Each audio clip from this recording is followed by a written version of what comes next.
ጃጊሶ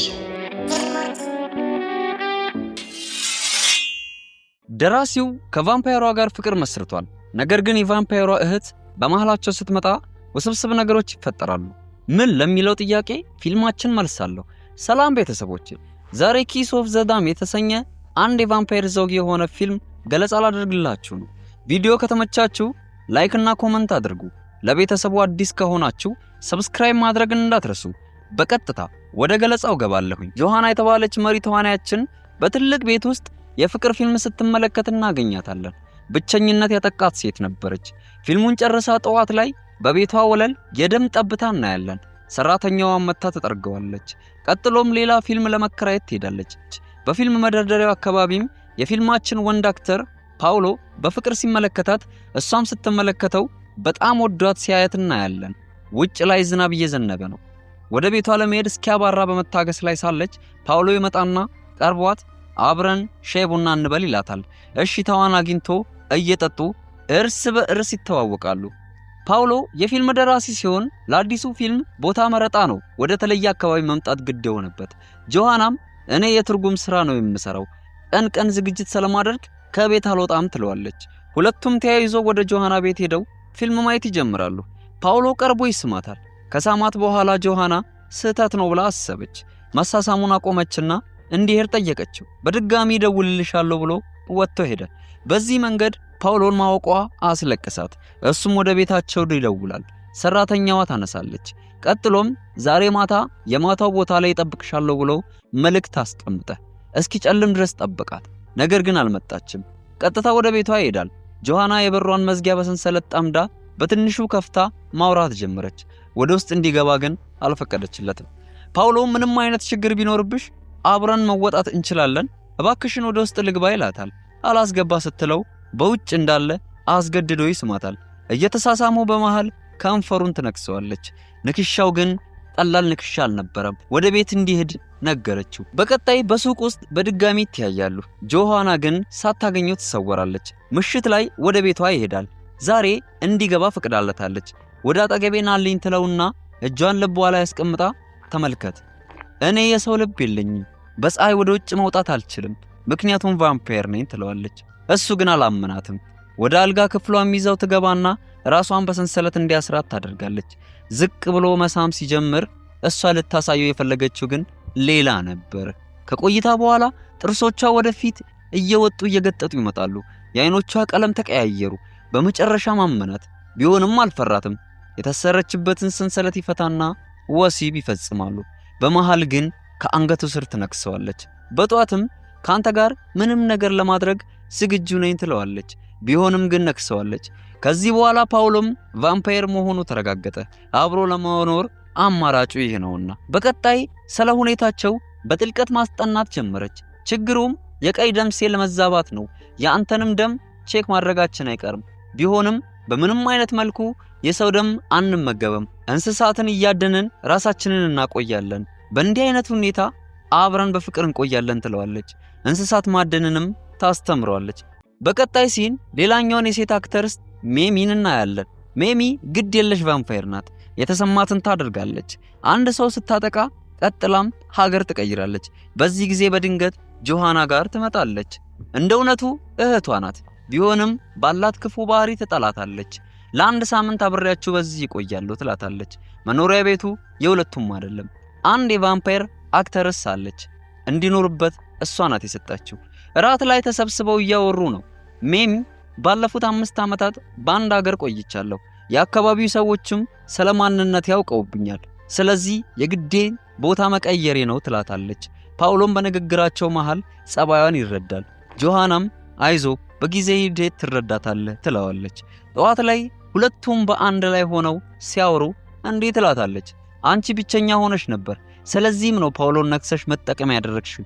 ብታፈቅሪው ኖሮ በፍጹም ይህን አታደርጊውም ነበር። በእርግጥ የቫምፓየር ህይወት ከባድ ነው ትላታለች። ጆሃና በዚህ በጣም ትናደዳለች። ለአክተርሷ ደውላ ሜም እዚህ መቆየት የለባትም፣ በረባው ባረባው ትቆጣለች፣ ሰው ልትጎዳም ትችላለች ስትላት አይዞሽ እንደተለወጠች ስለነገረችኝ ችግር የለውም ትላታለች። በቀጣይ ፓውሎ ጆሃናን ወደ ሆቴል ወስዶ አሁን ባለሽበት ቤት መኖር የወደድሽ አይመስለኝም፣ እኔ ዘንድ ትንሽ ገንዘብ አለ፣ ወጣ ብለን ቤት ገዝተን መኖር እንችላለን ይላታል። እሷም በሐሳቡ ትደሰታለች። የወደፊት እቅዳቸው አድርገው ያስቀምጡታል። ሜሚ በክለብ ውስጥ ትገኝና አንዱን መርጣ ወሲብ ከፈጸመች በኋላ ትገላገለዋለች። ጆሃናና ፓውሎም ላደን ይወጣሉ። የአደኑትን እንስሳ ሲያበጃጁ ሜሚ ወደሱ ትጠጋና ጆሃና እንድትነክስ እንዴት ፈቀድክላት? የአእምሮ ችግር አለብህ እንዴ? በራስህ ላይ ችግር የፈጠርክ አይመስልህም? ትለዋለች። ጸብ ፍለጋ ብዙ ነገሮችን ትለዋለች። እሱ ግን እንድትሄድ ብቻ ይነግራታል። እዚህ ጋር አክተርሷ ፓርቲ አዘጋጅታ ጆሃና ፓውሎን ለሁሉም ስታስተዋውቅ እንመለከታለን። በዚህ ዝግጅት ላይ የታደሙት በሙሉ ቫምፓየሮች ናቸው። ገሚሱ ቫምፓየር በመሆናቸው ደስተኛ ሲሆኑ፣ አንዳንዶቹ ግን ምቾት አልሰጣቸውም። ተሰብስበው እየተወያዩ ሳለ ግማሾቹ እኛ ሰዎችን ማጥቃት አለብን፣ ዓለምንም መቆጣጠር ይኖርብናል ሲሉ፣ አንድሬስ እኔ ዘንድ የቅጂ ደም አለ፣ መንግስትን አናግረን ደግሞ ተጨማሪ ደም መቀበል እንችላለን ሲል፣ አንደኛው ምን ማለትህ ነው? እስካሁን ስለኛ ማንም ሰው አያውቅም፣ ካወቀም ይገለናል፣ ስለዚህ ከመንግስት ድጋፍ መጠየቅ አንችልም ብሎ ይዘጋዋል። ሜሚ ስብሰባውን ጥላ በፍጥነት ከሁለት ሰዎች ጋር ወሲብ ለመፈጸም ወደ ቤት ትሄዳለች። ጆሃና ወደ ቤት ስትመለስ በንዴት ሁለቱን ከቤት ታባራቸዋለች። በጣም መሽቶ ስለነበር ሁለቱ በፍርሃት ወደ ቤታቸው ይሄዳሉ። ሜሚም ከኋላ ትደርሰባቸውና ታጠቃቸዋለች። ዱካቸውንም ታጠፋለች። ጆሃና በጣም ትናደድበታለች። ግድግዳ ላይ ለጥፋት ወዴት አደረሻቸው ብላ ታፋጥታታለች። ሜሚም ሆስፒታል ይሆናሉ ስትል በሹፈት ትመለሳለች። ጆሃና ባይል ትጮህባታለች። ሜሚ ማንቁርቷ ላይ ይዛ ወደ ላይ ታንጠለጥላታለች። ከህይወትሽ ርቄ ወደ ሩቅ ቦታ ሄድልሻለሁ፣ ከዚህ በኋላ እንዳትጮህብኝ ትላታለች። በጣም መሽቶ ነበር። ፓውሎ ኤጀን ለሚባለው ጓደኛው ደውሎ አያውቅም። እሱን ለማግኘት ብዙ ሞከረ፣ ጣረ። በስተመጨረሻ ወደ መጠጥ አቅራቢያ ይሄዳል። እሷም ፓውሎን ስለምትወደው ስለ ፓውሎና ጆሃና ግንኙነት በደንብ ታውቃለች። አድራሻውንም ትሰጠዋለች። ኤጀንም በቤታቸው ይገኛል። አንድ ላይ ሲያገኛቸው ይገረማል። ፓውሎም አዲስ ድርሰት ጀምሬያለሁ ይለዋል። የሙያው አንድ አካል ስለሆነ በጣም ይደሰታል። አንቺን ካገኘ በኋላ በብዙ ነገር ተቀይሯል። ማንንም ሰው ያናግርም፣ የተለያዩ መጻፍትን ያዘጋጃል። በዚህ ጊዜ ግን ለየት ያለ ጥሩ መጽሐፍ አዘጋጅቷል ይላታል። ሁለቱ ሰው መስለውት ነበር። አብሯቸው ራት በላ፣ አብዝቶ መጠጥን ጠጣ። ፓውሎ ለዛሬ ምሽት እዚህ መሆን አትችልም ብሎ ይጠይቀዋል። ጥር ሳይሰኝ ይስማማል። ምሽት ላይ በድንገት አንድ ሰው ኤጀን ላይ ጥቃት ሰነዘረ። ነገሩ እንደ ህልም ለጆሃና ታያት። ተነስታ ወደ ክፍሏ መራች። እናም ህልም እንዳልነበረ ተረዳች። ራሷ ነበረች ኤጀንን የገደለችው። ራሷን መቆጣጠር አልቻለችም ነበር። አካባቢውን ታጸዳዳና ነገሩ እንዳልተፈጠረ ታስመስላለች። ፓውሎም ቢሆን እንዳያውቅ አደረገችው። ሜሚ ወደ ህይወቷ በመምጣቷ አውሬነቷ መነሳቱን አወቀች። ስለዚህ ከቤት መውጣት አለባት ብላ ለቤቱ ባለቤት ለአክተሪሷ ደወለችላት። ሜሚ በጣም አውሬና ግድ የለሽ ናት፣ ለኛም አደጋ ናት። በዚህ ከተማ እንድትኖር ማድረግ የለብንም ትላታለች። አክተሪሷም በቅርቡ የሚመረቅ ፊልም አለኝ፣ እሱን ተመልክታ ትሄዳለች። ለትንሽ ጊዜ ብቻ ታገሺ ትላታለች። ይህን ሁሉ ነገር ሰራተኛው እየሰማች ነበር። ቀጥሎ የፊልሙ ቀን ደረሰ። በጣም የተሳካ ነበር። ፊልሙን ለመመልከት ጆሃናና ፓውሎም መጥተው ነበር። ቢሆንም በፍጥነት ከቦታው ይሄዳሉ። አክተሯን ለማግኘት አንዲት ወጣት እየጓጓች ሜሚ ትመለከታለች። እኔ የአክተሯ ጓደኛ ነኝ፣ ወደ እሷ ልወስድሽ እችላለሁ፣ ከኔ ጋር ወደ ቤት መሄድ ከቻልሽ ትላታለች። ጆሃና በሜሚ ተግባሮች በጣም ተጨንቃ ነበር። ፓውሎም እባክሽን አትጨነቂ ይላታል። ሻወር እየወሰደ እያለም ሜሚ ከጀርባው በኩል ትመጣለች። በዝግታ ትስመውና እንዲያወጣት ታደርጋለች። በስተመጨረሻም ባትፈልገኝ ኖሮ እሺ ብላ አታወጣኝም ነበር፣ ስለዚህ ጥፋቱ ያንተ ነው ትለዋለች። ጆሃናን ለመበቀል እቅዷ ተሳካ። በዚህ ሲል ላይ ወጣት ሴት ልጅ ይዛ ሜሚ ወደ አክተሯ ቤት ይዛት ትመጣለች። ከአክተሪሷ ጋር ታስተዋውቃታለች። ለብቻዋ ወስዳት እኔ እስከዛሬ ለ100 ዓመታት ሰው ነክቼ አላውቅም፣ ነገር ግን እድሜ በጨመረ ቁጥር ራሴን መቆጣጠር ይከብደኛል፣ እንዴት ይዘሻት ትመጫለች ትላታለች። እውነትም መቆጣጠር እየከበዳት ነበር። ሜሚም በቃ እሺ መልሼ ወስዳታለሁ ብላ ለወጣቷ በተሰበረ ብርጭቆ ውሃ ትሰጣታለች። ስትጠጣ ከንፈሯ ይቆረጣል። ደሟን ተመልክታ አክተሪስቷ ራሷን መቆጣጠር ያቅታታል። ትገላትና ደሟን ትጠጣለች። ሜሚም ችግር የለውም ሁኔታውን እቆጣጠራለሁ፣ ማንም አያውቅብሽም፣ ብቻ አንቺ በዚህ ከተማ አንድ መኖሪያ ስጪኝ ትላታለች። እስከ መጨረሻው እዚህ መቆየት ፈልጋ ነበር። ስለዚህም በደንብ አቅዳ አክተሪስቷን አጠመደቻት። ገንዘብ ተቀብላ ቤት ለመግዛት ወጣች። እዚህ ጋር ፓውሎና ጆሃና አዲስ ህይወት ሊጀምሩ እየተዘጋጁ ነበር።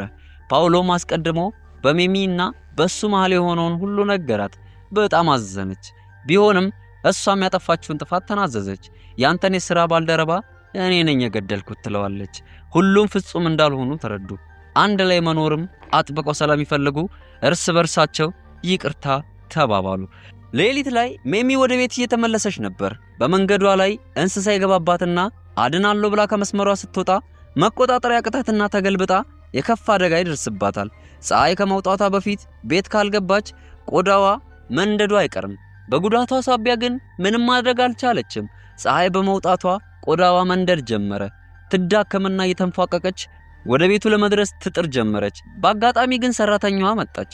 ጆሃና ስለሷ የተናገረችውን በሙሉ ስትሰማ ቆሻሻ ቫምፓየር እንደሆነችና ሰዎችን እንደምትመገብ አውቃ ስለነበር በምንም አይነት መንገድ እርዳታ ለመስጠት አልፈቀደችም። ይልቁንም ገላት በቆሻሻ መጣያ ጠቅልላት ትጥላታለች። በመቀጠልም ጆሃናና ፓውሎ አዲስ ህይወት ለመጀመር ወደ ሌላ ሀገር ይጓዛሉ። እርስ በርሳቸው ከነ እንከናቸው ይቀበሉና አብረው ይሆናሉ። በእንዲህ እንዳለም ፊልማችን ይጠናቀቃል። ገለጻው ከተመቻችሁ ላይክ እና ኮሜንት ስጡበት። የተለያዩ ፊልሞችን ይዤ ስለምመጣ ቻናሉን ሰብስክራይብ በማድረግ አብራችሁኝ ቆዩ። መልካም ጊዜ። ራሳችሁን ጠብቁልኝ። ጃጊሶ ፊልሞች